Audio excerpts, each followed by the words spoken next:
तो श्रीमन महाप्रभु ने बताया कि निषिद्ध आचार कूटी नाती, जीव हिंसा, लाभ पूजा प्रतिष्ठा आदि यत उपशाखा गण। इस पे हम लोगों ने चर्चा करी थी कि ये सारी जो हैं ये सब उपशाखाएं हैं,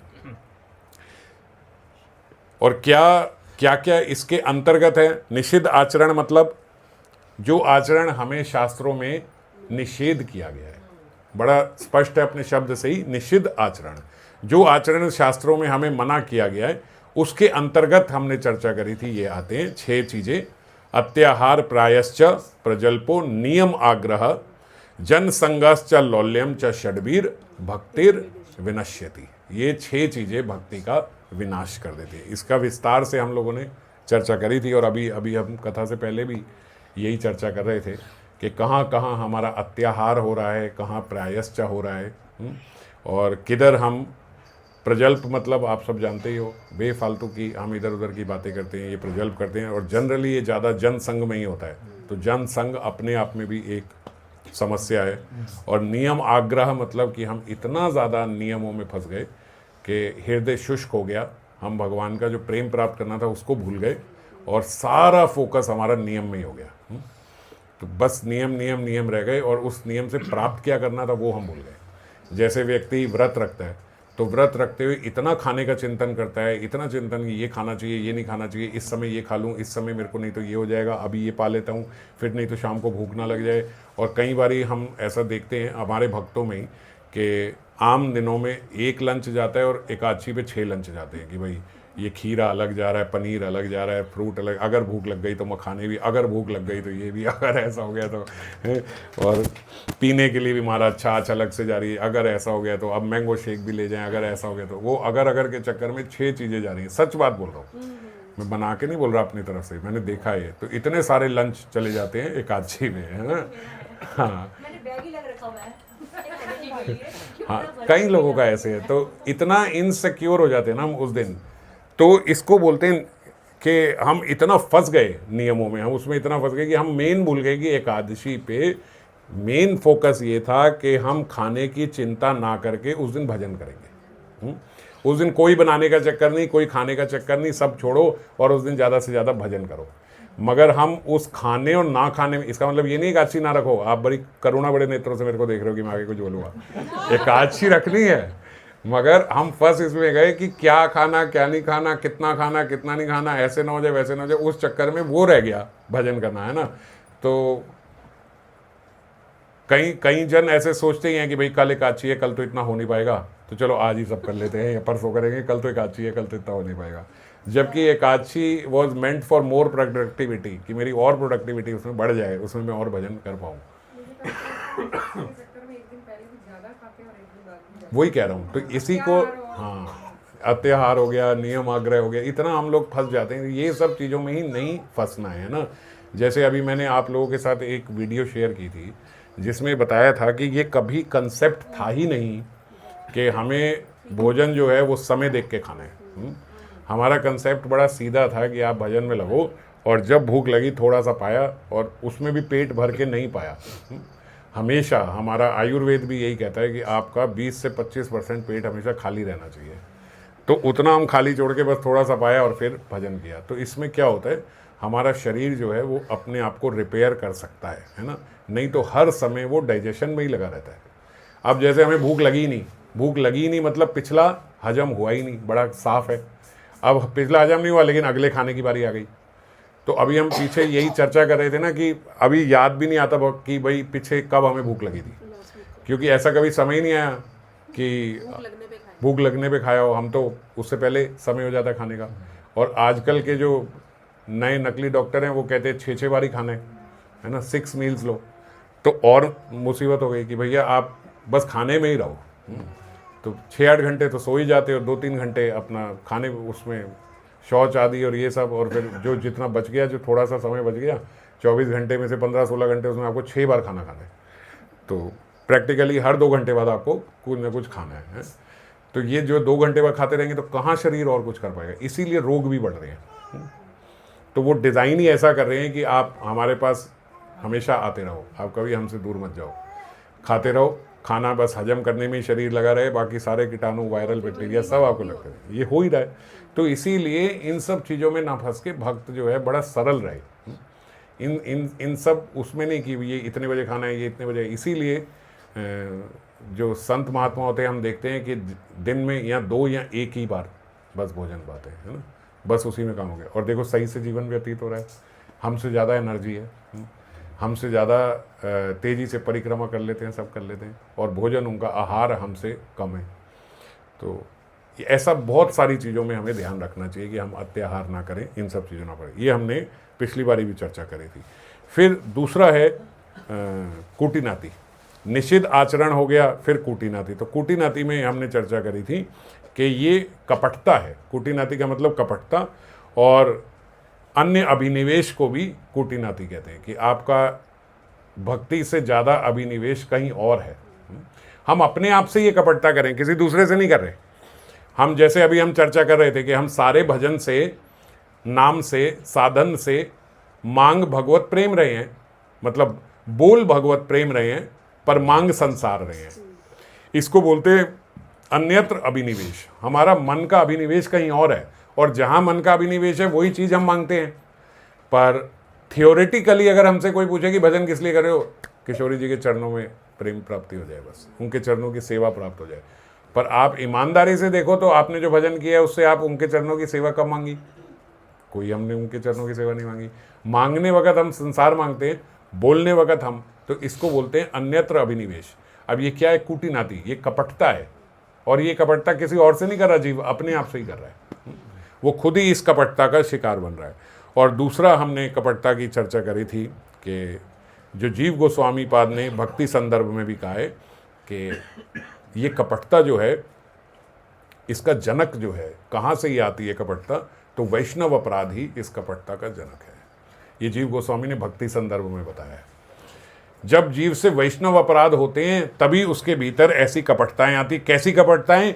बोलते साधु, गुरु, वैष्णव और भगवान के प्रति बाहर से अर्चना होती है, पर भीतर से हृदय में वैसी श्रद्धा नहीं होती। ये एक प्रकार की कपटता है कि हम जैसा दिखाते हैं वैसी श्रद्धा नहीं है हमारी, न भगवान में, न शास्त्रों में, न वैष्णव में, न साधु में और न गुरु में, है कि नहीं?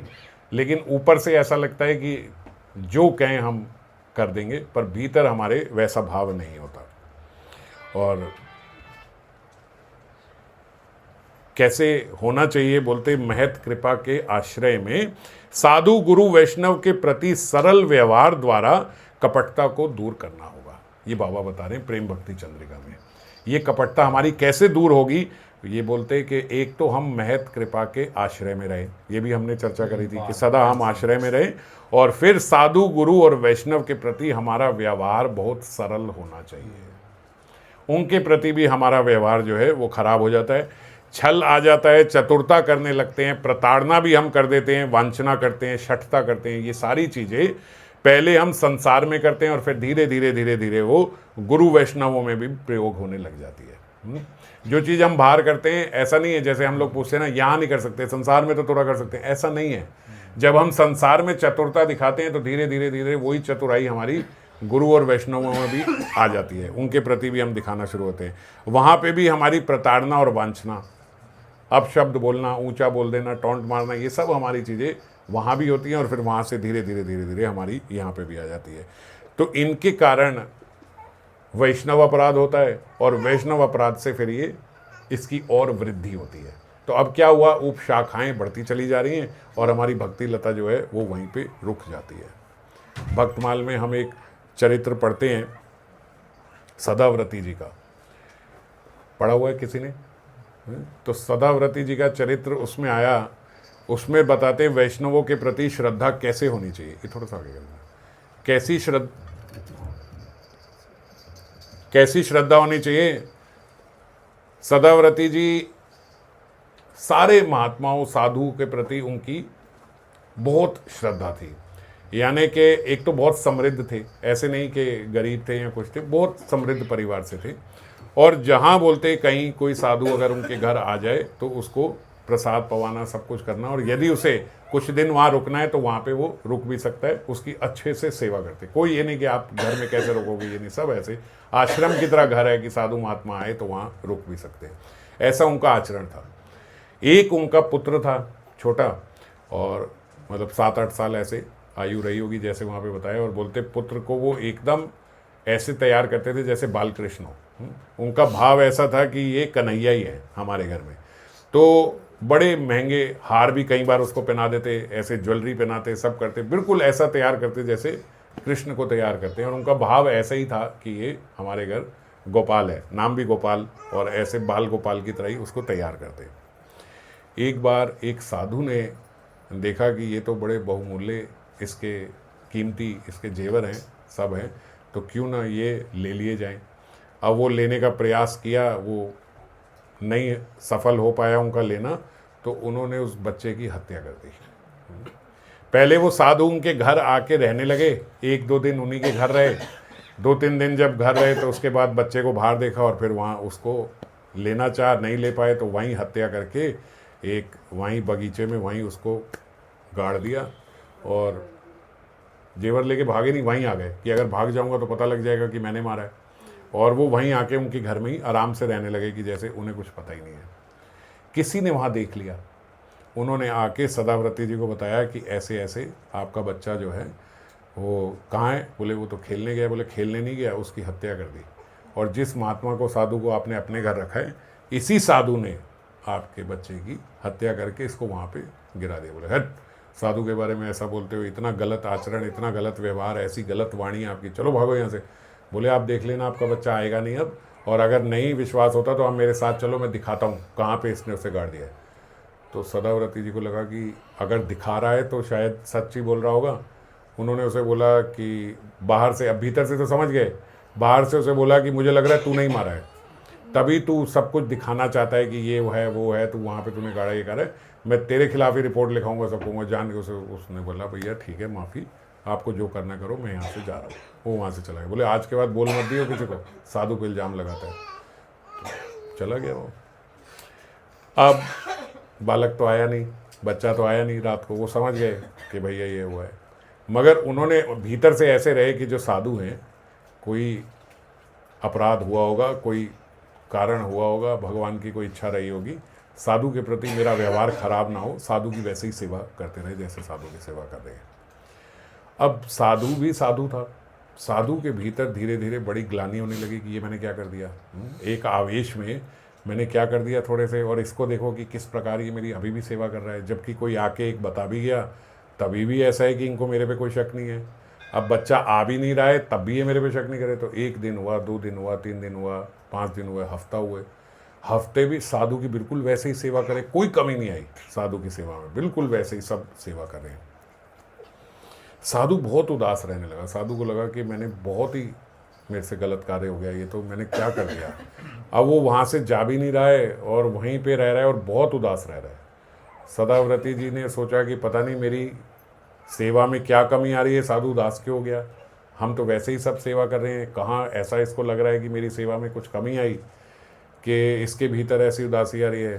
तो उन्होंने पहले तो वो जान के ऐसा छुपाते रहे कि मेरी पत्नी को ये पता ना लग जाए कि हमारे बच्चे की हत्या जो है इसी ने करी है। पर उनकी पत्नी को भी ये बात का ज्ञात था कि ये इसी साधु ने ये सब करा है। सब खबर तो थोड़ी फैली जाती है बाहर, सुन लिया उन्होंने। और उनकी पत्नी जो है वो बोले उनसे भी ऊंची, जैसे हम राका बाका का सुनते हैं ना कि भाई राका वो छुपा रहे थे और बाका कह रही कि कहाँ मिट्टी पे मिट्टी डाल रहे हो, और वो उनसे सोना छुपा रहे थे। तो उनकी पत्नी ने बोला कि ये महात्मा बड़े उदास रहते हैं, क्या करें इनके लिए। तो उसने बोला कि अच्छा आपको भी ऐसा लग रहा है। बोले हाँ लग रहा है। तो बोले क्या उपाय, इनका कोई उपाय नहीं है। अब इनकी उदासी जो है वो तो शायद इनकी अपनी क्रिया से ही है, तो हम लोग क्या कर सकते हैं, इनकी उदासी का अब कोई हमारे पास तो उपाय है नहीं। तो उनकी पत्नी ने बोला कि हमारी पुत्री है और विवाह के योग्य है, तो क्यों ना उसका विवाह इससे करा दिया जाए। जब विवाह हो जाएगा तो थोड़ी उदासी ख़त्म हो ही जाती है, थोड़ा सही हो जाता है, तो हम अपनी पुत्री का विवाह इससे करा देते हैं। सदाव्रती जी को लगा कि ये क्या है, कहाँ उसने हमारे पुत्र की हत्या करी। मैं सोचता था पता नहीं कैसा विचार होगा इसका, क्या कहेगी, मुझे गाली देगी मगर ये तो हमसे भी ऊंची है, ये तो सोच रही है कि विवाह करा दें। सदाव्रती जी ने अपनी पत्नी के पैर छुए कि तुम कितनी उच्च वैष्णव हो गई, मैं तो पहचान ही नहीं पाया आपको कभी, ऐसा जरूर करेंगे। अब बोले उन्होंने महात्मा को बोला कि साधु को, साधु भी थोड़े युवावस्था के थे कि भैया आप ऐसे ऐसे हमारी पुत्री से हुए। अब साधु तो पहले ग्लानि में था, उसने कहा भैया मैं नहीं कर सकता ये, आप ये क्या बात कर रहे हो, आप मुझे जानते नहीं हो, ये नहीं हो। हम सब जानते हैं आप बहुत अच्छे हो, बहुत सरल हो, पता नहीं क्यों उदास रहते हो, क्या हो गया ऐसा, क्या हमारी सेवा में कमी आ गई। बहुत मना किया, मनौती करी। साधु ने बोला कि आपका जैसा आचरण है, मैं आज शाम को आत्महत्या कर लूँगा, मैं मर जाऊँगा, मैं अब जीवित नहीं रहूँगा, ये मैंने निर्णय कर लिए, इसलिए आप मेरे से विवाह ना करें और मुझे छोड़ दें, मैं आज जाके। बोले आप मर जाओगे तो हम भी मर जाएंगे, आप चलो, आप आत्महत्या करोगे, हम साथ चलेंगे, हम भी मर जाएंगे, हम भी नहीं जीवित रहेंगे। साधु ने कहा यार क्या है ये, मेरा कैसा आचरण है, इनका कैसा आचरण है मेरे प्रति। साधु ने विवाह कर लिया उनकी पुत्री के साथ। अब विवाह हो गया, वहीं रहने लगे। बोले आपके रूप में हमें पुत्र भी मिल जाएगा और आप प्रसन्न भी हो जाओगे। अब साधु प्रसन्न हो गया, भाई हो ही जाना था हफ्ते 10 दिन में। अब जो सदाव्रती थे उनके गुरु वहाँ पे आए, जैसे भ्रमण कर रहे थे महात्मा, तो उनके गुरु आए। गुरु उनके जो जब सदाव्रती ऐसे हैं तो गुरु भी कोई साधारण तो होंगे नहीं, सिद्ध महात्मा थे उनके गुरु। और उन्हीं के जो आचरण हैं, जो उनके लक्षण हैं, वही शिष्य में भी दिखते हैं। जो सदाचारी शिष्य होता है वो उसमें अपने गुरु के गुण आ ही जाते हैं। जैसे अब गोविंद देव जी जयपुर चले गए, है ना, तो वो स्वयंभू हैं, लेकिन यहाँ पे जो हैं वृंदावन में ये प्रतिभू हैं, है ना, प्रतिभू विग्रह बोलते हैं ना, कि वो इनके प्रतिभू विग्रह हैं यहाँ पे, और उनमें भेद नहीं होता। तो ऐसे ही बोलते हैं जो सदाचारी शिष्य होता है वो अपने गुरु के प्रतिभू विग्रही होते हैं, एक प्रकार से सारे गुरु के गुण उनमें प्रकट हो जाते हैं उन शिष्य में। ऐसे ही थे सदाव्रती जी, तो उनके गुरु जी आए। अब गुरु जी तो वहाँ आते ही सब जान गए कि क्या क्या इनके साथ हो रहा है और कैसा इनका आचरण है। तो सब पूजा अर्चना करी गुरु जी की। सब जब विधि पूरी हुई तो गुरुदेव ने कहा आपका पुत्र कहाँ है। तो चुप हो गए सदाव्रती जी, क्या बोले, बोल भी नहीं पा रहे कि बोलूँगा तो ऐसा बोलना भी नहीं चाहिए हमें तो कि साधु ने हत्या कर दी, झूठ भी नहीं बोल पा रहे गुरुदेव से, तो चुप करके बैठे रहे। बोले खेलने गया था और आया नहीं उसके बाद। बोले खेलने गया था आया नहीं। बोले हाँ, स्पष्ट जानकारी हमारी इतनी है महाराज कि खेलने गया था फिर आया नहीं, और बहुत समय हो गया था, क्योंकि अब कितना हो गया कि उसके बाद साधु दास रहा, पुत्री के साथ विवाह भी करा दिया, सब हो गया इतना। उनके गुरुदेव ने कहा सदाव्रती जी को चलो जरा मेरे साथ चलो, और वो वहीं बगीचे में ले गए कि यहाँ पे आपके पुत्र को मार के गाड़ दिया गया है, मैं ऐसा देख सकता हूँ, आपको ज्ञात है ये। अब वो क्या बोलते, बोले हाँ ऐसा कुछ लोग बोलते तो थे। बोले पुकारो अपने पुत्र को, पुकारो यहीं पे। उन्होंने जोर की पुकारा, जो भी बुलाते थे उन्हें, गोपाल वगैरह ऐसे बोला गोपाल इधर आओ, और गोपाल वहाँ से उठ के उनके पास आ गया। उनका पुत्र जो है वो जीवित हो गया। सदाव्रती हैरान हो गए कि ये कैसे गुरुदेव। गुरुदेव बोले सदाव्रती तुम्हारा जो आचरण है, तुम्हारा जो व्यवहार है, भगवान ने साक्षात मेरे हृदय में आके प्रेरणा दी कि तुम वहाँ जाओ और उनके पुत्र को बुला के लाओ। इसमें मेरा कोई चमत्कार नहीं है, ये आपका जो वैष्णवों के प्रति आचरण है, आपकी वैष्णवों के प्रति जो श्रद्धा है, ये आपकी श्रद्धा का ही फल है कि आपका पुत्र जो है वो वापस बिल्कुल जैसा पुत्र गया था वैसे ही जीवित होकर वहाँ से आ गया और फिर सदा उनके साथ ही रहा सदाव्रती। तो यही पिछली बारी हम लोग चर्चा कर रहे थे हरिपाल जी का कि कैसे बोले, और आज उनसे भी ऊपर सदाव्रती जी की कैसा आचरण। यदि हमारा वैष्णवों के प्रति ऐसी श्रद्धा रहे, ऐसा आचरण, तो कोई चीज़ ऐसी नहीं है जो हमें दुखी कर सके। कोई अब देखिए कितना संभव है, ऐसा नहीं है कि वो पुत्र जो है अभी मरा था, 2 घंटे हुए थे, 4 घंटे, पता नहीं कब का मरा हुआ, लेकिन उसी समय भगवान चाहे तो क्या नहीं कर सकते, भगवान के लिए क्या मुश्किल है। तो उनके पुत्र को वैसे ही जीवित करके वैसे ही वहाँ सदा उनके साथ, और सत्य घटना है, कोई ऐसे नहीं कि मनगढ़ंत कहानी है। इसीलिए भक्त मान लें, और सदाव्रती सदा यही कहते कि वो तो साधु हैं, जो उनका वो था ऐसा हुआ नहीं होगा, पता नहीं भगवान की कोई इच्छा रही होगी, विशेष इच्छा उनके भीतर कुछ डाल दिया होगा साधु के भीतर। और जब पूरी कथा मैंने भी पढ़ी तो ऐसा लगा कि जैसे साधु के भीतर ऐसा कैसे हुआ, तो शायद भगवान ही किसी वैष्णव की परीक्षा लेने के लिए ऐसा करा देते हैं। ऐसा ना हुआ होता तो वो भक्तमाल में ना आते, है ना।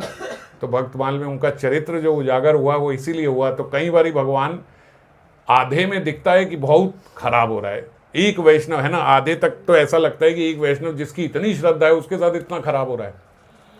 जो वैष्णव साधु में इतनी श्रद्धा रखता है वो साधु ही उनके साथ ऐसा करे। मतलब देखो अंत लेकिन क्या निकलता है। तो कहीं पे भी रुके नहीं। जो श्रद्धा है, जो हमारा आचरण है, जो हमने सीखा है, यदि वो आचरण हमारा सदा रहेगा तो फिर किसी प्रकार का कष्ट भगवान होने नहीं देते। जैसे कहते हैं ना, तलवार आती तो है, यहाँ तक आ जाएगी मगर काट नहीं पाएगी। पर हम लोग यहाँ पे बहुत आने से पहले ही अपने आचरण से नीचे गिर जाते हैं। हमारा आचरण बिगड़ जाता है। नहीं नहीं, ये देखो ना क्या फ़ायदा हुआ इतना करके, नहीं नहीं इतना नहीं करना चाहिए, ऐसे भी नहीं होना चाहिए, तो उसमें हम लोग खराबी पा जाते हैं।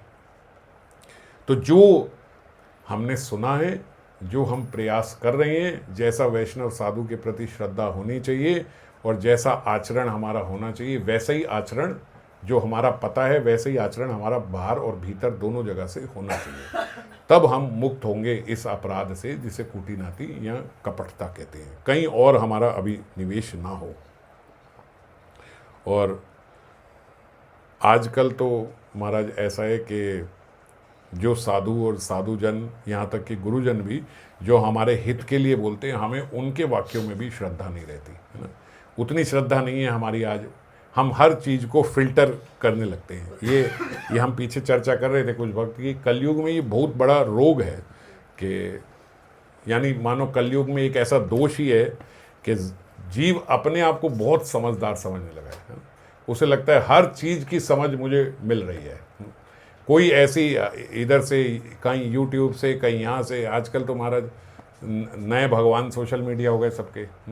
डॉक्टर भी दुखी हैं, वो कहते हैं कि भैया पेशेंट आधा डॉक्टर बन के ही आता है हमारे पास, हमें और कठिनाई होती है। इन लोगों को ये समझाया जाता है कि आजकल साधारणता नहीं आते पेशेंट, वो आके डॉक्टर को बताते हैं कि मुझे ये बीमारी है, इलाज करो। वो पूछते नहीं है। तो सबको ऐसा लगता है कि मुझे सब पता है। और हर चीज़ में ऐसा नहीं, केवल इसमें हम गुरु के पास भी जाते हैं तो ऐसा है, हमें ये भी पता है कि ये हैं गुरुजन हैं, गुरु हैं, साधु हैं, इनका ये चीज़ें अच्छी हैं, मगर इस चीज़ में थोड़ा आचरण इनका ठीक नहीं है। मगर ठीक है, जो अच्छी चीज़ें ग्रहण करो, जो बुरी चीज़ें क्यों देखो। हम बहुत समझदार बन जाते हैं कि हमारी समझदारी तो है ना, सब में देख लेती है कि इनकी ये कमियां, इनको छोड़ो, जो अच्छी चीज़ है वो पकड़ो जी। आजकल ये बहुत अच्छे लोग माने जाते हैं कि बुरी चीज़ के बारे में नहीं बोल रहे, मगर बुरी जो देख रहे हो आप, वो बुरी है कि नहीं ये भी तो नहीं पता। आपने तो संसार का चश्मा लगा रखा है और आप अपने मन और बुद्धि के हिसाब से जांच लेते हो कि ये ठीक है और ये गलत है। तो ये जो हम छन्नी लगा के जो हम फिल्टर करते रहते हैं, कौन से महात्मा की कौन सी चीज़ें अच्छी हैं, कौन से महात्मा की कौन सी चीज़ें खराब हैं, इनकी कितनी चीज़ें सुननी चाहिए, इनकी कितनी नहीं सुननी चाहिए, इनकी कथा में इतनी चीज़ें पालन करनी चाहिए, इतनी नहीं करनी चाहिए, ये सब चीज़ें हम पूरा फिल्टर लगा के। तो ये सब क्या है, ये दोष संसार से हमारे भीतर अध्यात्म में भी आ गए। पहले हम लोगों को जज करने लगे, ऑफिस में अपने सीनियर को जज करने लगे, बच्चे लोग अपने टीचरों को भी जज करने लगे, इनका आंसर भी सही है या नहीं है, आके हम गूगल करके देख लें कि ये गलत बता रहे हैं कि सही बता रहे हैं। किताबों को महाराज गलत बोलने लगे कि ये गलत है कि। हमारे समय पे सीधी बात होती थी, जो किताब में लिखा वो सत्य, जो मैडम ने बताया वो सत्य, जो सर ने बोला वही सही है ना। अब तो 3 जगह से टैली होता है, ये वाले सर ये कह रहे हैं, ये वाले ये कह रहे हैं, ये वाले ये कह रहे हैं, तो कौन से सर सही हैं। तो हम फटाफट से हिसाब लगा लेते हैं, ये वाला सर ठीक है, ये वाले सर सही नहीं है। और यही चीज़, यही खराबी हमारे भीतर अध्यात्म में भी चली जाती है। हम कहते हैं कौन से गुरु ठीक हैं, ये वाले ठीक हैं कि ये वाले साधु ठीक है कि नहीं, ये वाले महात्मा ठीक है कि नहीं, इनके प्रवचन 2-4 सुन के देखो, फिर 2-4 उनके सुन के। ये सब खराबियाँ जो हैं संसार से उठ के हमारे अध्यात्म में भी आ गए और हर किसी को हम लोग जज करने लग गए। इतने बड़े जज नहीं हैं हम, छोटा मोटा संसार में अगर आप कर रहे हो कुछ बात समझ में आई, मगर वही संसारिक प्रोपेंसिटी हमारी जो है वो अध्यात्म में भी आ गई। इसीलिए हमारी यहाँ प्रगति नहीं होती और अपराध और हमसे बनते चले जाते हैं। और अन्य परिपाटी, यानी इसमें भी बहुत दोष है। अन्य परिपाटी का मतलब ये भी है कि हम लोग भौतिक जगत में संसारी लोगों से बहुत ज़्यादा हमारा मिलना जुलना होता है। कुछ कार्य हो तो बोले ये तो भजन साधन करने के लिए ये वाले मित्र हैं, मेरे वैष्णव दोस्त हैं, और बाकी फिर कहीं घूमना फिरना हो, वहाँ जाना हो तो हमने दूसरी परिपाटी भी रखी हुई है। भक्त बड़े चतुर है ना, ऐसा भी हमारा वो है, हम उनको भी नहीं छोड़ते क्यों नहीं छोड़ते? बोले इनके साथ थोड़े ना, भक्तों के साथ थोड़ी मॉल जाएंगे, यहाँ जाएंगे, वहाँ जाएंगे। तो बाहर खाना खाने जाएंगे, घूमने जाएंगे, पार्टी करेंगे, उसके लिए हमारी दूसरी परिपाटी है, अन्य परिपाटी। ये नरोत्तम दास ठाकुर जी ने लिखा है प्रेम भक्ति चंद्रिका में, कितने वर्ष पहले ही पता है कलयुग में कि ये ऐसे होगा, क्या होगा, अन्य परिपाटी होंगी महाराज, अन्य परिपाटी रखेंगे वो कि ये भजन करने के लिए ये वाले लोग और बाकी चीज़ों के लिए मेरे ये वाले मित्र मंडली है।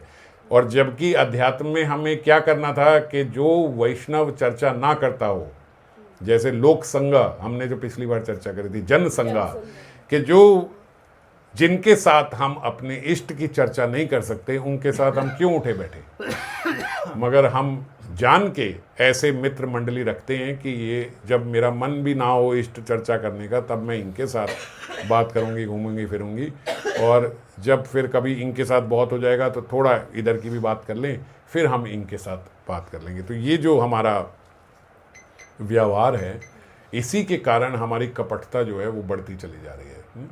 हमारा खाना पहनना ये सब भी जो है, ये सब भी हमने फिल्टर करके रखा हुआ है कि जब हम इधर जाएंगे तो हम ये प्रकार के वस्त्र पहनेंगे, जब हम इधर जाएंगे तो हम बिल्कुल ऐसा खाना खाएंगे, जब हम वहाँ जाएंगे तो फिर हम ऐसा वाला भी खाना खा सकते हैं, और जब हम वहाँ जाएंगे तो फिर हम ये वाली ड्रेसेस भी पहन सकते हैं, फिर वहाँ पे हम ये सब पहनेंगे, और यहाँ पे हम ये सब पहनेंगे। कई चीज़ें हम लोग फ़ोटो अपलोड नहीं करेंगे क्योंकि वहाँ पे वो वाले लोग भी देख लेते हैं, कहीं ये वाली डालेंगे क्योंकि यहाँ पे वो वाले लोग भी देख, बहुत सारी कॉम्प्लिकेशंस हमारे मन में। तो भजन कहाँ जाए, सरलता कहाँ रह गई।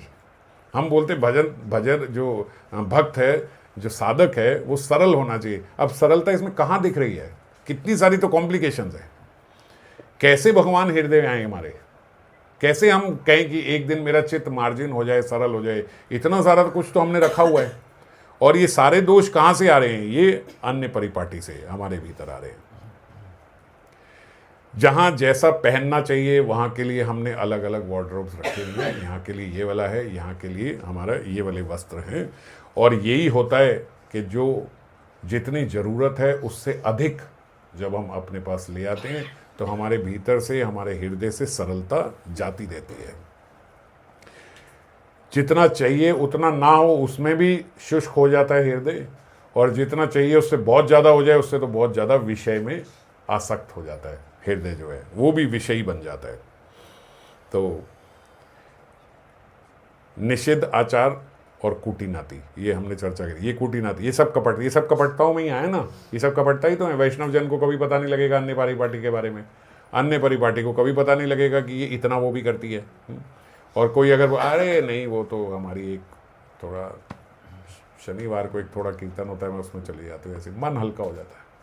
बस उनको इतना ही, क्योंकि इससे ज़्यादा वो समझेंगे नहीं, हमें उनको इतने में ही सेट रखना है। और यहाँ पे तो अरे प्रभु जी यही तो है, ये है, और क्या है भारत संसार में, क्या है, सब जगह कपटता ही है, छल है। ये तो यही हैं जो सच्चे लोग हैं, जो सच्चे सब जन हैं हमारे, तो यही हैं सब जो हमें सही से जाने। बाहर हमें क्या समझेंगे। और फिर उन्हीं बाहर वालों के पास हम भी जाते हैं, और वो तो मंदिर वाले लोग हैं, साथ में थोड़ा उनके साथ भजन वगैरह भी कर लेते हैं। तो ये सब कपटताएँ हैं, और ये सब कपटताएँ जब तक हृदय में रहती हैं तब तक हृदय कभी सरल नहीं हो पाता। थोड़ा बहुत हंसी भी आ रही है बात सुन के, मगर देखा जाए तो बहुत ख़राब है, क्योंकि इतना ख़राब है कि इससे कभी ऐसा नहीं होगा कि आपका हृदय सरल हो जाए, और कभी ऐसा नहीं होगा कि आपके हृदय में भगवान उपस्थित हो जाए, है ना। तो आपने खुद ही इस कपटता से एक क्रॉस लगा दिया कि भगवत प्राप्ति तो मैं कभी नहीं करूँगी, ऐसा हम सोच के ही बैठे। फिर लाभ, पूजा और प्रतिष्ठा। लाभ क्या है, जहाँ हम देखें कि हमें तो लाभ हो रहा है मगर दूसरे को इससे थोड़ा नुकसान हो जाता है, तो वो कार्य हम कर लेते हैं कि चल इतना क्या है, इसका अपने को तो बहुत फ़ायदा हो रहा है ना। तो जनरली हम ऑफिस में, नौकरी में, व्यापार में, ये सब चीज़ें हम लोग बड़ी साधारणता ऐसा आचरण कर लेते हैं कि जिसमें हमें ज़्यादा फ़ायदा हो रहा हो वो हम कर ले, साथ वाले को थोड़ा नुकसान भी हो जाए तो कोई बात नहीं। और फिर उसको हम बिज़नेस का नाम भी देते हैं, तो बिज़नेस है, अब बिज़नेस में इतना तो होता ही है, इतना तो मेरे को अपना देखना पड़ेगा। तो हम ये जो लाभ है, इस लाभ को बोला गया, ये भी आचरण जो है ये हमारा खराब है, ये भी एक उपशाखा है इस प्रकार का लाभ अगर हम करें तो।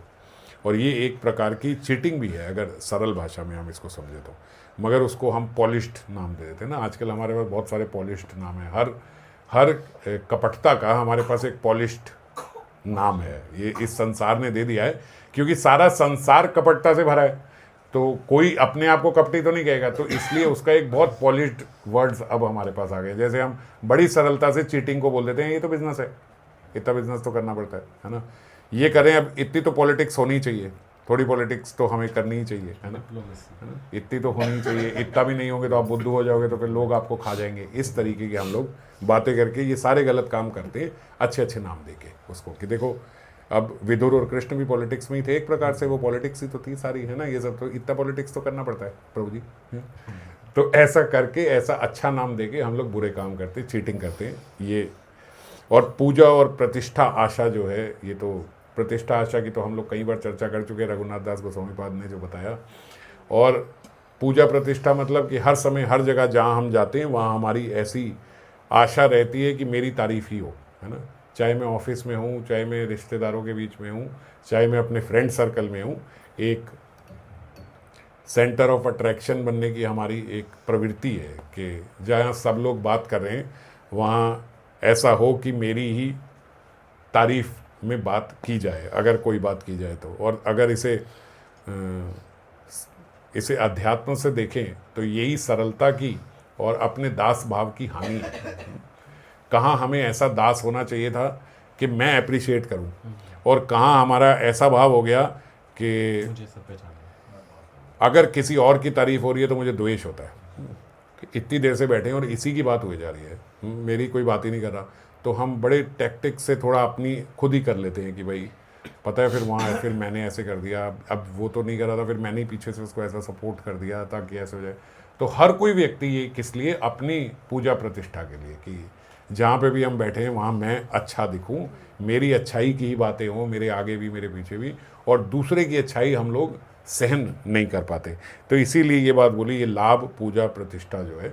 और इसी के लिए जब ऐसा नहीं हो रहा होता तो उसके लिए हम लोग झूठ भी बोलते हैं, कपट भी करते हैं, दूसरे को नीचा भी दिखाते हैं, द्वेष भी करते हैं, और कई बार क्रोध भी करते हैं कि मेरी वहाँ पे वो बात नहीं हो रही, मेरी चर्चा नहीं हो रही है। तो ये हम भक्तों को नहीं करना चाहिए, और इसका मूल कारण जो है वो यही है कि हमारे भीतर पूजा और प्रतिष्ठा की आशा होती है कि ये हमारी होनी चाहिए। बाबा इस विषय में भी प्रेम भक्ति चंद्रिका में बता रहे हैं, श्री हरि के नाम गुण लीला आदि के आस्वादन के अभाव में ही पूजा प्रतिष्ठा साधक के हृदय में अपना विस्तार कर लेती है। पूजा और प्रतिष्ठा हमारे भीतर कैसे आती है, क्या मूल कारण है इसका? बोले इसका मूल कारण ये है कि श्री हरि के नाम गुण और लीला आदि में आपको आस्वादन नहीं मिल रहा है। आस्वादन ना मिलने का सीधा कारण है कि आप उसमें अपना हृदय नहीं लगा रहे। हृदय हमारा लगता ही नहीं है, क्योंकि अभी जो मैंने पहले चर्चा करी, इतनी कॉम्प्लिकेटेड हमारे नेटवर्क्स हैं हमारे माइंड के कि वो उसी में उलझा रहता है। वो कहाँ उसको हम खाली करके भजन में लगा रहे हैं। कहीं थोड़ा खाली होगा तो उसमें कहीं हम स्मरण कर पाएंगे ना। जब खाली ही नहीं होगा, मन में कुछ ना कुछ चलता जा रहा है, चलता जा रहा है, चलता जा रहा है, तो कैसे हम लोग स्मरण कर पाएंगे? स्मरण के लिए मन को खाली करना होगा, शांत करना होगा। पर वो शांत हमारा हृदय है ही नहीं, मन है ही नहीं, और शांत मन नहीं है। इसी वजह से हमारा स्मरण में अभाव है, नाम में अभाव है, और गुण लीला आदि का कोई आस्वादन हमें नहीं हो रहा। इसीलिए हमारे भीतर अब कुछ तो रहेगा ही ना हृदय में। यहाँ संसार रहेगा या श्याम सुंदर रहेंगे, या माया रहेगी या मायापति रहेंगे। तो अब वो नहीं है, तो हमारे हृदय में ये विषय विषय भरते चले जा रहे हैं। और फिर इसके बाद मूल रूप से जो हमने चर्चा नहीं करी थी, मैंने कहा था हम लोग बाद में करेंगे, वो है जीव हिंसा। तो जीव हिंसा क्या है? जो हम अपनी जिह्वा से दूसरे को दुख पहुंचाते हैं।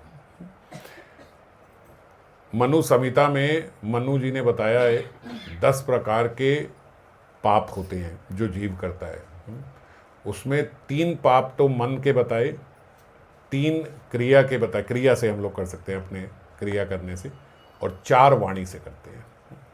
तो सबसे ज़्यादा पाप जो है वो जीव वाणी से ही करता है। उसकी मैं डिटेल चर्चा नहीं कर रहा, जो 10 पाप है कभी फिर करेंगे, नहीं तो बहुत लंबा हो जाएगा।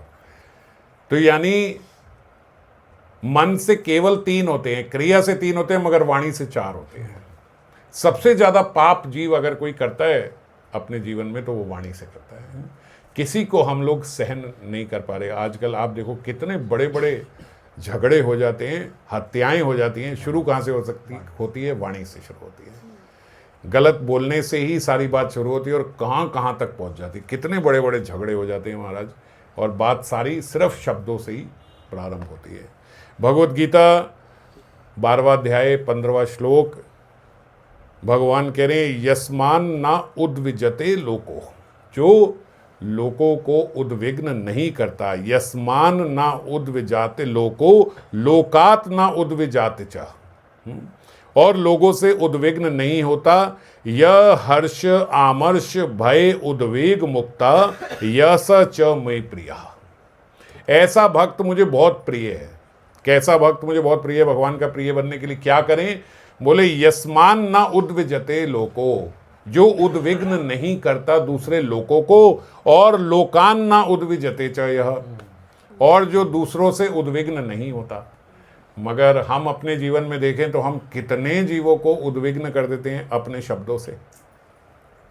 और कैसा होना चाहिए? बोले हर्ष, हर्ष यानी बहुत खुशी में, आमर्ष यानी बहुत दुख में भी, भय, भय में भी। और अगर किसी ने आपको उद्विग्न किया है, किसी ने आपको इरिटेट कर दिया, जिसको हम लोग बोलते हैं, अगर आप उद्विग्न ना समझो तो किसी ने हमें इरिटेट कर दिया, उसमें हम इन सारी चीज़ों में समता से रह पाए, इन सब चीज़ों से हम मुक्त रह पाए। यानी बहुत खुशी में भी हम पागल नहीं हो रहे, बहुत दुख में भी हम पागल नहीं हो रहे हैं, भय में भी हम पागल नहीं हो रहे हैं। अगर कोई उद्विग्न कर रहा है, बहुत ज़्यादा इरिटेट कर रहा है, उसमें भी हम अपनी समता बनाए रखें। ऐसा जो बनाए सकता है यस में प्रिया, ऐसा भक्त मुझे बहुत प्रिय है। पर हम किसी में भी बाज नहीं आते। बहुत प्रसन्न हो जाएं तो भी हम व्यंग्य कसना शुरू कर देते हैं। हमारी वाणी ऐसे हो जाती है, 4-5 लोगों को तो भीन देते हैं, महाराज क्या हुआ था? कुछ नहीं, बस महाराज आज प्रसन्न थे। प्रसन्नता में महाराज उन्होंने 4-5 खिल्ली उड़ा दी लोगों की। आज बहुत बोल रहे हैं, क्या हुआ? आज बहुत दुखी हैं। अब दुखी थे तो महाराज उड़ा दी 3-4-5 लोगों की ऐसे ही, क्योंकि वो खुद इतना दुखी हैं। अब क्या है? अब वो खुद भयभीत है। अब खुद भयभीत है तो 4 लोगों को और भयभीत कर दिया, उनको भी उद्विग्न कर दिया। और अगर गलती से आपने उनको उद्विग्न कर दिया तो फिर आपकी खैर नहीं, तो फिर आपने भी तो इरिटेट किया था, तो पूरी सभा खराब कर देंगे महाराज, सबको उद्विग्न करके आएंगे क्योंकि आपने हमें उद्विग्न कर दिया। ऐसा भक्त जो है, भगवान कह रहे हैं ऐसा भक्त मुझे बिल्कुल प्रिय नहीं है। जो ऐसा रहेगा, जो किसी को, और उद्विग्न कैसे करते हैं? शब्दों से। और उसके लिए कुछ भी होने की ज़रूरत नहीं है। साधारणता बैठे बैठे बस हमारे भीतर मौज आ गई, उस मौज में ही हम दूसरे की व्यंग्य कसते कसते ही ऐसी की तैसी करते। ऐसा होता है कि नहीं होता? हम अपने शब्दों, ऐसा नहीं कि हम खुश हैं तो हम लोगों को खुश कर दें, ऐसा भी नहीं करते। हम खुश हैं तो भी ऐसी वाणी बोल देंगे कि दूसरे का आपा खोए।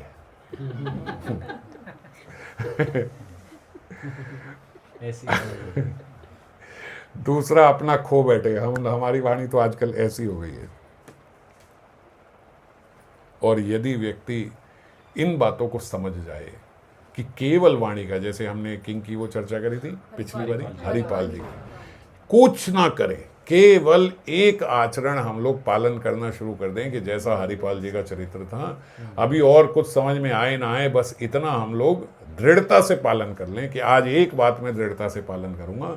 वो क्या? कि जैसा हरिपाल जी का चरित्र था वैसा कर लूंगा। उन्होंने भी कथा से इसी कहा। कथा से हरिपाल जी का चरित्र कैसा? कि भाई किसी को भी मेरे से उद्विग्न ना हो, कोई भी मेरे से इरिटेट ना हो सके।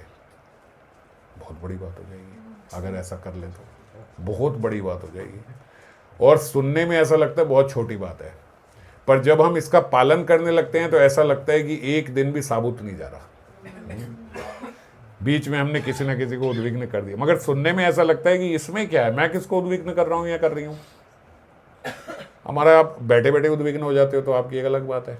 नहीं, ये नहीं, आप कर रहे हो तो कोई हो रहा है ना। और आप उद्विग्न होना भी नहीं है आपने, दोनों बातें। तो उद्विग्न बिल्कुल नहीं होना नहीं है, पे अभी हम बाद में चर्चा करेंगे। नहीं होना है हमें, इसके भी बहुत सारे रीज़न है। उद्विग्न करने के लिए हमें बाहर का व्यक्ति नहीं चाहिए, हम अपने आप से उद्विग्न हो जाते हैं बहुत जल्दी। आजकल तो महाराज ऐसा समय चल रहा है, कोई नहीं चाहिए हमें बाहर से। अकेले कमरे में आदमी बैठा हुआ 2 घंटे बाद उद्विग्न होकर बाहर निकलेगा। घर वाले भी हैरान है कि क्या हुआ था, हंसता हुआ अंदर गया था और उद्विग्न होकर बाहर आया है, हमारा कोई संपर्क ही नहीं था इस 2 घंटे में, इससे क्या हुआ इसे, उस पर हम बाद में भी चर्चा करेंगे। अभी हम चर्चा दूसरी कर रहे हैं, पहली लाइन पे, क्या कि दूसरे को उद्विग्न हमें नहीं करना है, अपने शब्दों से हम दूसरे को उद्विग्न बिल्कुल ना करें। ये हम प्रण ले लें कि और कोई बात समझ में आई नहीं आई, एक बात हम लोग सीख लें कि ये हम नहीं करेंगे। और अगर ऐसा होता है तो बड़ी आसानी से, देखो हमारा जो हृदय है ना, ये हृदय कमल बोला गया है इसको शास्त्र में, हमारे हृदय को भी, भगवान के ही नहीं, हमारे हृदय को भी बोला गया है ये हृदय कमल है। पर ये हृदय कमल खिला नहीं हुआ है अभी, है ना, जैसे बोलते भक्ति लता बीज अभी निकली नहीं है, अभी क्या है, अभी तो बस कीच है।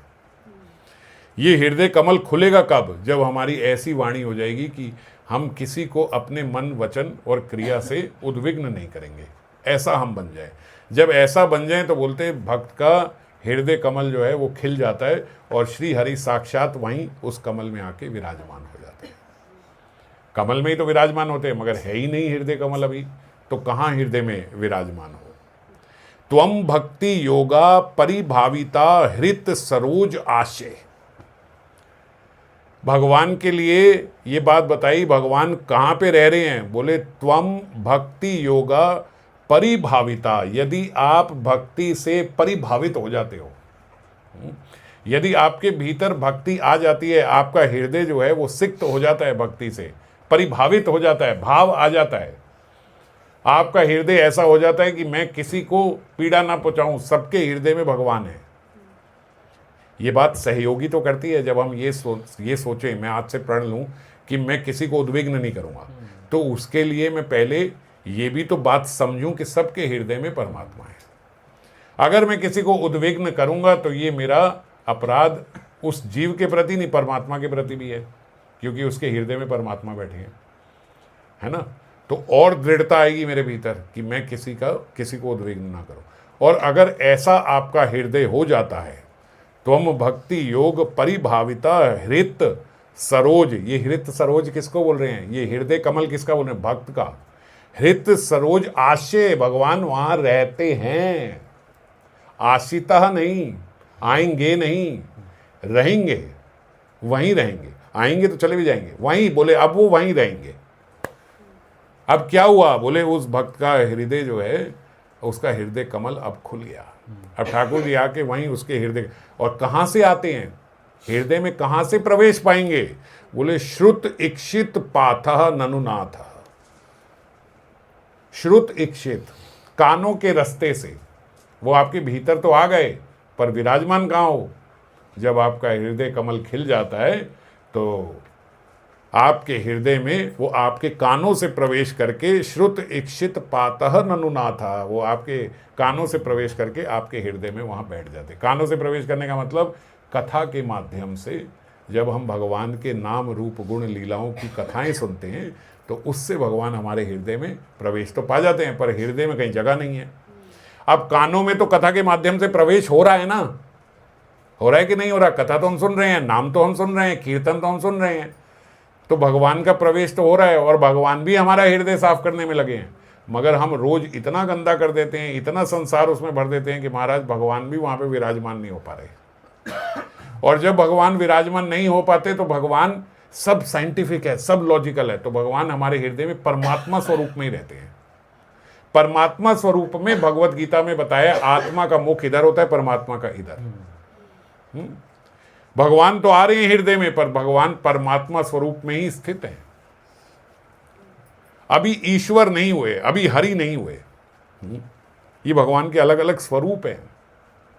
और जब ईश्वर हरि बन के आ गए, मेरे बन के आ गए, तो फिर मेरे हृदय कमल में बैठ गए। पर हृदय कमल उसके लिए खोलना पड़ेगा अपना। किसी योगी के पास जाओ, वो कहेगा कुंडली खोलनी पड़ेगी। भक्त के पास जाओ, वो कहेगा हृदय कमल खोलना। बात एक ही है, कुंडली भी ऐसे नहीं खुलती, उसके लिए भी बहुत प्रयास करना पड़ता है। पर क्या है कि आपको बुखार है और आपके पास 2 ऑप्शन है, या तो कड़वी दवाई ले लो, उससे भी आपका बुखार खत्म हो जाएगा दवाई से, और या मैं कहूँ कि एक ये मीठा शरबत है, इसको पी लो, इससे भी आपका बुखार खत्म हो जाएगा। तो क्या पीना चाहोगे? कोई भी मीठा शरबत लेगा। तो मीठा शरबत भक्ति है और कड़वी दवाई योग आदि है। उसमें बहुत अथक प्रयास करने पड़ेंगे, सब करना पड़ेगा, हो जाएगा काम, मगर कड़वी दवाई है, ज़्यादा लंबी कर नहीं पाएंगे हम लोग ट्रीटमेंट। ये क्या है? ये मीठा शरबत है। पहले दिन से ही नाम लो, भगवान की लीलाओं का चिंतन करो, गान करो, कीर्तन करो, नृत्य करो और भगवान हृदय में आ जाएंगे। तो मीठी दवाई से काम हो रहा है यहाँ पे, तो क्यों हम कड़वी दवाई लेंगे, है ना? तो इसीलिए भजन करके सबसे भक्ति योग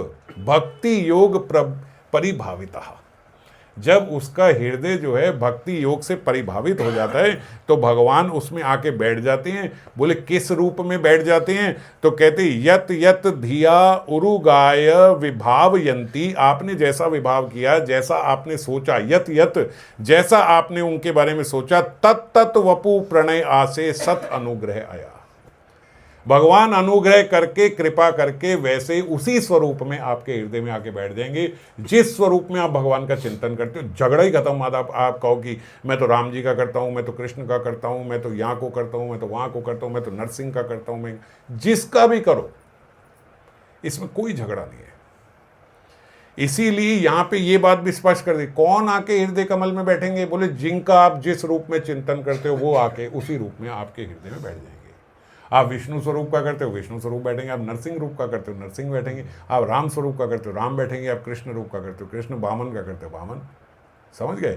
तो जहां कोई जो उपासना कर रहा है, पर हृदय जो है वो भक्ति योग परिभावित होना चाहिए।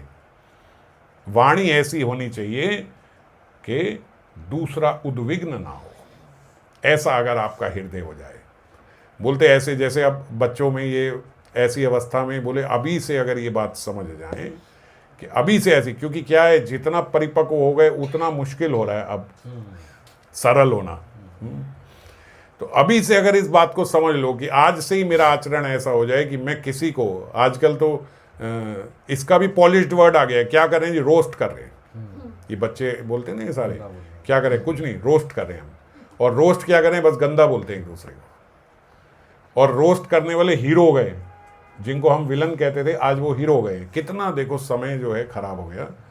मैं तो इन सब का ये देखता भी हूँ, जो वीडियो गेम अब आ रही हैं, जो सब आ रहे हैं, उसमें नेगेटिव कैरेक्टर को हीरो दिखाया जाता है। ऐसा चलन हो गया है, ऐसे सब मूवी बन गई हैं, गेम्स ऐसी बन गई हैं कि नेगेटिव कैरेक्टर को हीरो दिखाया जा रहा है। तो ये क्या है? ये सब हृदय जो है बहुत मलिन होता जा रहा है, संस्कार बहुत खराब होते जा रहे हैं।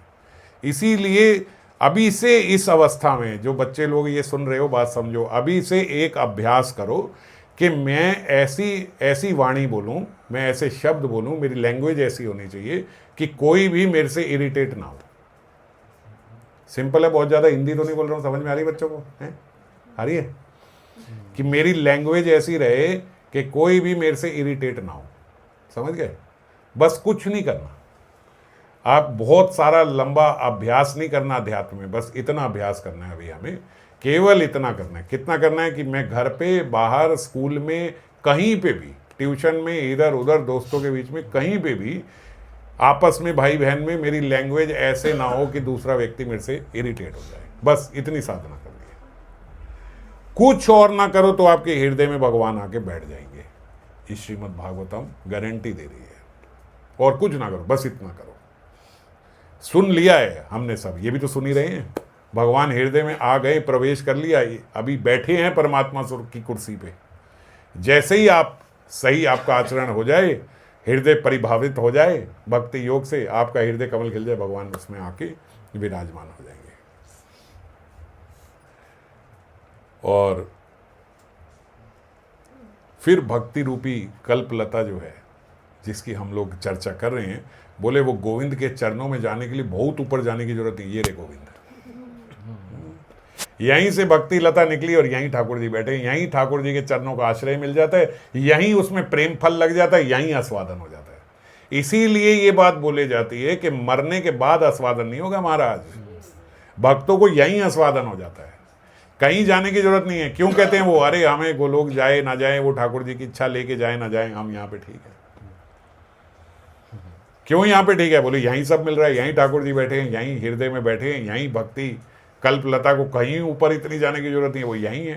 ठाकुर जी के चरणों का यहीं आश्रय मिल गया, यहीं प्रेम फल लग गया और यहीं प्राप्ति हो रही, यहीं अनुभव आस्वादन सब हो रहा है। अब इसमें कौन सी ऐसी बात है जो ऐसा लगे कि ये बड़ी कठिन है, ये बड़ा वो बड़ी टेक्निकल, कुछ है ऐसा? कितना सरल है। ऐसा हमारा स्वभाव हो, ऐसे हृदय में भगवान आ रहे हैं और बस हमारा कार्य हो रहा है। पर क्योंकि हम इन बातों को समझ नहीं पाते, जब समझ क्यों नहीं पाते? क्योंकि समझ हमारी दूसरी जगह बहुत लगी हुई है, इसीलिए ये बात समझ में नहीं आ रही। ये ब्रह्मणान मई धिया शिपतः अर्चयन्तः, कैसा भगवान कह रहे हैं, कैसा भक्तों का स्वभाव होना चाहिए। ये ब्राह्मणान मई धिया शिपतः, अगर कोई ब्राह्मण वैष्णव आके मेरे आगे मई धिया शिपतः, गलत शब्द भी बोले, मुझे उद्विग्न करने का पूरा महाराज उन्होंने कार्य कर दिया, ऐसे शब्द बोले। ये किनको भगवान बोल रहे हैं? ये किसको समझा रहे हैं? जय और विजय को। जब उन्होंने वहां सनत कुमारों को रोक दिया था, तो वहां भगवान उन्हें क्या कह रहे हैं कि कोई ऐसा ब्राह्मण आए, वैष्णव आए आपके समक्ष और मई धिया शिपता, तब आपको क्या करना है? अगर वो आपके साथ ऐसे शब्द करे, आपका स्वभाव कैसा होना चाहिए? बोले अर्चयन्तः तुष्यात हृदय, जैसे अर्चना होती है ना, है ना, ऐसे अर्चयन्तया, ऐसे आपको उनको तब भी रिस्पेक्ट देनी है। तुष्यात, बिल्कुल प्रसन्न होके, तुष्यात हृदय, ऐसे नहीं कि बस ऊपर ऊपर से, नहीं, प्रसन्न हृदय से, हृदय भी भीतर से प्रसन्न हो, और स्मित सुधा, मुख में हंसी हो। स्मित सुधा, हंसी रूपी शहद टपक रहा हो। कहां से हंसी रूपी शहद टक रहा हो? उक्षित पद्म वक्त रहा, आपका मुख जो है वो पद कमल, आपका मुख जो है वो पद्म की तरह होना चाहिए, कमल की तरह होना चाहिए। हृदय कैसा होना चाहिए? बोले हृदय तुष्यात हृदय। मुख कैसा? स्माइलिंग। हृदय से भी आप प्रसन्न हो, मुख से भी मुस्कुरा रहे हो, और ऐसे जैसे कमल मुख से शहद निकल रहा है, ऐसे महाराज स्मित सुधा। ऐसे नहीं कि फॉर्मेलिटी के लिए हंस रहे हैं, बहुत मुश्किल हो गया हंसना, लेकिन ऐसे हंसे एकदम। क्या हुआ, क्या है, हुआ क्या? सामने वाले ने क्या इनाम दिया था? क्या बात करें? शिपतः, गलत बोला था आपसे, आपको इरिटेट किया था, उसके लिए भगवान ये बोल रहे हैं। अर्चयन्तः तुष्यात हृदय स्मित सुधा उक्षित पद्म वक्त्रः वान्य अनुराग कलया, और वाणी कैसी? एकदम अनुराग से भरी हुई, लविंग आपके मुख से निकलनी चाहिए, हंसते मुस्कुराते हुए। ऐसे नहीं कि हंसते हुए महाराज, ऐसा नहीं, एकदम हंसते हुए सारी चीजें बोल रहे हैं। देखो, कहीं भगवान भी, पता है ना ये जीव बड़ा कपटी है, कहीं ना कहीं पकड़ लेगा, ये तो आपने बोला नहीं था। इसलिए हृदय कैसा? एकदम खुश हृदय हो, मुख में हंसी हो, कमल की तरह मुख खिल रहा हो, और वाणी बड़ी प्रेम से आपकी निकल रही हो। और कैसे बात हो रही हो? आत्मजवत ग्रंथः, कैसे बात करे? बोले जैसे कोई पिता अगर पुत्र को डांट दे, अच्छे पुत्र की बात हो रही है आजकल तो महाराज, गड़बड़ मामला ये। कोई पिता पुत्र को डांट दे तो पुत्र कैसे मनाता है पिता को, है ना? या पुत्र को पिता कैसे मनाता है? ऐसे प्रेमवश, आत्मजावत, बिल्कुल ऐसे पुत्र के भांति, कि जैसे किसी ने अगर कोई हमें उद्विग्न कर दिया तो जैसे पिताजी डांट देते हैं, तो पुत्र जो है सॉरी सॉरी बोलता है, कारण पूछता है क्यों आप इतना गुस्सा हो रहे हो, क्या गलती हो गई मुझसे। इस प्रकार आत्मज व्रत ग्रंथः, उनकी ग्रंथः मतलब उनकी बड़ाई करते हुए कि आप तो बड़े हो, आप ऐसे हो, मुझसे क्या गलती हो गई, संबोधयन्ति, ऐसा संबोधन करना चाहिए। कैसा? भगवान कह रहे जैसे मैं करता हूं, अहम एवा, भगवान कह रहे मैं भी यही करता हूं। जब वो ऊपर गए थे भृगु महाराज, भगवान को सोते सोते भगवान को लक्ष्मी जी पैर दबा रही है, कोई कसूर नहीं है, जाके लात मार दी। और वो क्या बोल रहे हैं? आपके कोमल चरणों में कहीं आघात तो नहीं हो गया, पहले वो चेक करो। मेरा तो कठोर वक्ष है, मुझे तो कोई समस्या नहीं है, आपके कोमल चरणों में कहीं आघात ना हो गया हो, इतने कठोर वक्ष पे आपने लात मारी है। और ऐसा नहीं कि टॉन्ट मार रहे थे भगवान, टॉन्ट नहीं, हृदय से। ऐसे भगवान देखो यहां बोल रहे हैं अहम एवा, जैसे मैं करता हूं ना ऐसे ही तुम्हें करना है। अब देखो कोई व्यक्ति कितने अपनेपन से समझाएगा, इससे ज्यादा भगवान अपनापन क्या दिखाएं? वो कह रहे जैसे मैं करता हूं ऐसे तुम्हें करना है। ऐसा नहीं है कि तुम्हें आदेश दे रहा हूं और तुम कहो कि महाराज आप तो भगवान हो ना, आप तो ये बोल सकते हो, आपको कौन ऐसा कर रहा है? नहीं, उनको भी आके लात मार रहा है तो वो भी ऐसा ही व्यवहार कर रहे हैं। और जय और विजय को, जय विजय के माध्यम से हम सबको भी ये बात समझा रहे हैं कि अगर कोई आपको उद्विग्न करे तो आपका कैसा भाव होना चाहिए? कैसा भाव होना चाहिए? तुष्यत हृदय। सारी बातें याद रखो। कैसे? तुष्यात हृदय, हृदय हमारा खुश होना चाहिए। स्मित सुधा, मुंह से हंसी निकलनी चाहिए। उक्षित पद्म वक्तः, और हमारा मुख कमल जो है उसमें से शहद निकलता हुआ प्रेम भरी वाणी निकल रही है। ऐसे हम बात कर रहे हैं, बिल्कुल उद्विग्न नहीं हो रहे भीतर से। क्यों? क्योंकि आप कैसे ऐसे समझोगे? आत्मजवत। जब आप उनको अपना बड़ा समझोगे कि ये मेरे हित के लिए ही कर रहे हैं, ये मेरे बड़े हैं, तो आत्मजवत इसीलिए लिखा एकदम बच्चे की तरह। बच्चे की तरह आप उनके साथ ऐसे बात करोगे कि क्या मुझसे ऐसी गलती हो गई, क्या ये हो गया, ऐसा ऐसा हमारा व्यवहार होना चाहिए। ऐसे हृदय में भगवान आके बैठ जाते हैं। इसको बोलते हैं भक्ति योग परिभाविता। जय। ऐसा भक्ति योग परिभावित जब हृदय होता है तो उस हृदय कमल में आके भगवान बैठ जाते हैं। ये कैसे संभव है? प्रेम भक्ति चंद्रिका में बताया, ना करी हो असत चेष्टा, लाभ पूजा प्रतिष्ठा, ये सब हमने चर्चा कर ली। कैसे ये सही होगा? बोले सदा चिंतो गोविंद चरण।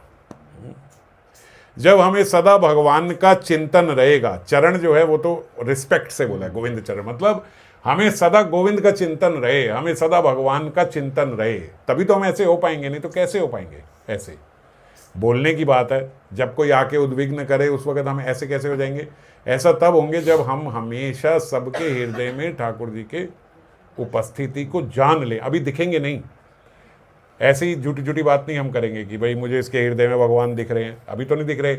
माने पहले, माने भी सही वर्ड नहीं है, जाने पहले, क्योंकि जानना है, ये केवल मानने का विषय नहीं ना है। उनके हृदय में भगवान है ना, ये तो हमें पता ही है ना, सबके हृदय में भगवान है। इसको जाने कि इनके हृदय में ठाकुर जी विराजमान है। ऐसा नहीं करना। कोई भी कार्य जो कर रहे हैं भीतर से ठाकुर जी ही प्रेरित कर रहे हैं। सदाव्रती जी के पुत्र की हत्या कर दी तो भी वो ये बात क्यों समझ पाए? इनके हृदय में भगवान ने ही प्रेरित किया होगा, नहीं तो साधु ऐसा क्यों कार्य करेगा? ये साधु नहीं कर रहे, ये इनके हृदय में भगवान ने इन्हें प्रेरित किया है। मृत्यु असमय नहीं आ सकती, मृत्यु का समय ही होगा। ये तो कारण बन गए। ये सब बातें मन में आती तभी तो व्यक्ति ऐसा क्षमाशील हो जाता है कि इनका कोई कसूर ही नहीं, ये कर ही नहीं रहे, इनको क्या बोलूं। समझ गए? अब कोई डाकिया जो है वो चिट्ठी लाता है, किसी फौज में उसका पति है और उसकी चिट्ठी लेके डाकिया आता है कि आपका जो पति था वहां से डाक आई है कि आपका पति शहीद हो गया। तो क्या करोगे? डाकिए को चाकू मार दोगे क्या? तूने कैसे बोला ये? आप जानते हो वो डाकिया उसने थोड़ी किया है ना। तो ऐसे ही जो भक्त होता है वो सबको क्या देखता है? अरे इनके हृदय में परमात्मा है, वही प्रेरित करे, ये थोड़ी कर रहे हैं। ये तो पोस्टमैन है, कौन क्या कर सकता है? ये तो इनके हृदय में जो ठाकुर जी कर, अगर भगवान ना चाहें तो ये कैसे हो जाएगा? समझ गए? कोई चीज ऐसी इस दुनिया में हो सकती है जो आप कहो कि भगवान भी नहीं चाहते थे, ये हो गया। हो सकती है? मन में ऐसा आता है कभी? कभी किसी के मन में बताओ ऐसा आता है कि हम कहें यार ये तो भगवान भी नहीं चाहते थे मगर ये हो गया है? ऐसा हो सकता है? जब ऐसा नहीं हो सकता तो ऐसी बात फिर ध्यान रखने में क्या है कि जो हो रहा है वो भगवान ही चाहते थे। उल्टा तो आपने ही मना कर दिया ना, नहीं हो सकता। तो फिर एक ही बात रह गई कि जो हो रहा है वो भगवान की इच्छा से ही हो रहा है। तो जब भगवान की इच्छा से ही हो रहा है तो हम क्या करें? किसको दोष दें? हम इसीलिए कहते हैं रीझू तो गोपाल सो, खींचू तो गोपाल सो। रीझूंगा भी आपसे और खींचूंगा भी आपसे। अगर कोई शिकायत है तो भी आपसे करूंगा, किससे करूं? वो थोड़ी कर रहा है, उसकी क्या मजाल वो कर जाए। आप उसके हृदय में बैठे प्रेरित कर रहे हो तो ये सब हो रहा है, तो वो भी मैं आपसे ही बात करूंगा। अगर मैं इतना मैच्योर नहीं हुआ हूं कि मैं उनके प्लान को समझ पाऊं तो भी इतना तो समझूं कि करा तो यही रहे हैं, तो भी उन्हीं से बात करूं, है ना। उनको छोड़ भी नहीं सकते। क्यों? क्योंकि मेरे हृदय को भी चालन करने वाले वही हैं। मैं कहाँ से चल रहा हूँ? मैं भी उन्हीं से चल रहा हूँ। है तो वही, करवा तो वही रहे, मुझे अभी समझ में नहीं आ रहा है। तो इस प्रकार से जब हम प्रत्येक कार्य में भगवान को ध्यान रखते हैं, सदा चिंतो गोविंद चरण, तो क्या होता है? तब हम बच जाते हैं।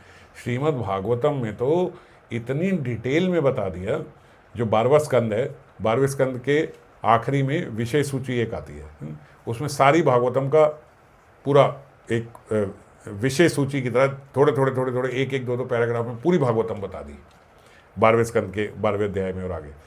ऐसा बोलते हैं कि कोई पूरी भागवतम ना सुन पाए और आखिरी में विशेष सूची भी सुन ले तो भी उसको बड़ा लाभ हो जाता है भागवतम सुनने का लगभग। इसीलिए कई लोग बोलते हैं ना आखिरी दिन चले जाओ, आखिरी दिन में सब दिन का। तो अध्यात्म में शॉर्टकट तो इतना नहीं होता, लेकिन तब भी जीव इतना पतित हो गया कि भगवान ने और उसके वो बना दिए कि भैया और सस्ते में भी मिल जाए। तो आखिरी दिन में विशेष सूची अगर सुन ले सिर्फ भागवतम की, तो उसमें कितनी डिटेल में बताया, बोले उस भागवतम में ऐसे बताया कि सदा चिंतो गोविंद चरण में इतना सरल कर दिया, बोलते पतितः स्खलितः च आर्तः शुत्वा व विवशः ग्रनान हरे नमा इति उचय मुच्यते सर्वपात अकात। यानी अगर कोई व्यक्ति पतितः गिर रहा हो, जैसे गिरते हुए, अगर कोई व्यक्ति स्खलितः यानी फिसल रहा हो, एकदम स्खलित हो गया, एकदम गिरने लगा, पतित कहीं गिर ही रहा है, च आर्तः या बहुत दर्द महसूस कर रहा है, बहुत उसको कहीं ना कहीं शरीर में या कहीं मन में दर्द हो रहा है, तो शुत्वा या फिर वो छींक रहा है या फिर खांस रहा है, ऐसी उसकी अवस्था है। ऐसे में या फिर विवशः मतलब जबरदस्ती ही, यानी या ऐसा समझ लो अनइंटेंशनली ही, अगर वो गृणान हरे नमः यानी अगर वो भगवान का नाम ले लेता है, जैसे हम छींक मारते एकदम बोलते राधे, छींक मारते हरे कृष्णा ऐसे बोलते हैं, या एकदम गिरे हरे कृष्णा, अरे गिरने लगे, खांसने लगे, छींकने, हमारे मुंह से ऐसा निकलता ना, बोले इतना भी अगर कोई कर लेता है, इति उचय मुच्यते तो वो फ्री हो जाता है, मुक्त हो जाता है। किससे? सर्व पात अकात, जितने भी पाप उसके द्वारा हुए हैं उन सारों से मुक्त हो जाता है। बस ऐसा करता रहे, कहाँ कहाँ नाम लेता रहे। महाराज वो कह रहे हैं कि कहाँ कहाँ आप इतना नाम जप नहीं करते हो, तो इतना ही ध्यान रख लो कि आप गिरने लगे, एकदम खांसी आई तो नाम, छींक आई तो नाम, आप फिसलने लगे तो एकदम नाम, है ना। हमारे मुंह से जैसे उई माँ, आई माँ, जे वो निकलता है, गाली निकलती है आजकल महाराज लोगों के मुख से ऐसा गिरने लगता है। मैंने देखा एक आदमी छींक मारा गाली दे रहा, छींक मारा गाली दे रहा, क्या बात कर रहा है यार, ये कौन सी प्रथा नहीं चालू कर दी यार। कोई कुछ नहीं बोलता, गॉड ब्लेस यू भी बोल देता है यार कोई, ये तो छींक मार की गाली कौन देता है कमाल कर दी, छींक मार गाली, छींक मार गाली। मैं कहा यार ये इसमें तो भगवान का नाम ले लो, मगर ऐसा कलिकाल का प्रभाव आ गया है, गिरने लगता है तो गाली फिसलने लगा तो गाली, किसको? दूसरे को, ये क्या कर दिया यहाँ पे तूने पानी डाल दिया। और भागवतम में एकदम ऐसा उल्टा उसके बारे में, इसीलिए भगवान को इतने डिटेल में लिखा महाराज इसमें तो नाम ले लो। तो इतने में भी अगर कोई नाम ले लेता है तो बोलते उसके मुचयते सर्व पात अकात, सारे पापों से वो मुक्त हो जाता है। कितना सरल कर दे, कितना सरल कर दे भगवान, कितना सरल कर दे, इतना तो कर लो। कलिकाल में जीवों के लिए बहुत सरल कर दिया भजन। तो यस्मान ना उद्विजते लोको हो, आप किसी को उद्विग्न मत करो, और कोई आपको उद्विग्न करे तो आपका कैसा स्वभाव होना चाहिए ये भी हमने चर्चा करी है। उसके भीतर भगवान के स्वरूप को जानते हुए, अभी आपको दर्शन नहीं हो रहे, मैं ये नहीं कह रहा हूं उसमें भगवान के दर्शन करते हुए, क्योंकि दर्शन अभी हो नहीं रहे, पर भगवान की उपस्थिति को जानते हुए कि ये नहीं कर रहा है, इसके हृदय में भगवान जो है वही प्रेरित कर रहे हैं। आप मुस्कुराते रहो, सामने वाला क्या करेगा हमारा, कितनी गाली देगा, तो कुछ भी ज़्यादा भी बोल लेगा, कुछ भी बोल लेगा, तब भी आप ऐसे बोले भाई क्या हो गया, क्या गलती हो गई। जैसे हमने तुकाराम जी का चरित्र पढ़ा था, है ना, हमने पूरी चर्चा करी है, मैं अभी उनका चरित्र ले नहीं रहा, मगर ऐसा ही तो आचरण था बिल्कुल उनका, जैसा हम ये बात करें एकदम ऐसा ही था। इतना मारा, रात भर उठ नहीं पाए, सुबह उठ के बड़ी मुश्किल से उनके पास गए, बोले मारा क्यों, गलती क्या हुई थी मुझसे ये तो बता दो कि मैं वो गलती आगे से नहीं करूँगा। आप मुझे मार के चले गए, ये नहीं बताया कि मेरे से गलती क्या हुई थी, बताओ।